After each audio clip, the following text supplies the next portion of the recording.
Zwane ngomnye wabadlali abambalwa abanenyweba yokudlalela iOrlando Pirates neKaizer Chiefs, kodwa oko akundlwanyanetha buza kuJimmy Tawu.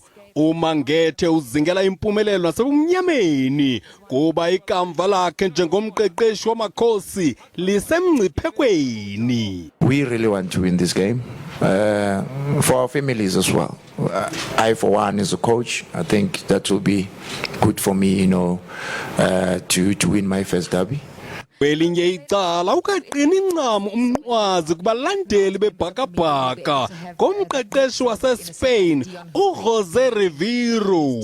Uyintanga kaZwane ngobudala kodwa ukusa ibhakajuju kwifinal yeMTN 8 edlula kwisandawana kumbeka endaweni enhle ngaphambi kwedabi laseSoweto. It's going to be a special day for all of us, but we need to be also pragmatic and understand that we are playing for 3 points. Amakhosi nezikamagebhula baza kulwela ukufaka amanqaku engqoweni kuleqwa abafana bestyle abachophe engcochoyini yelog amasabekwe langeni umphokoqo unexhala.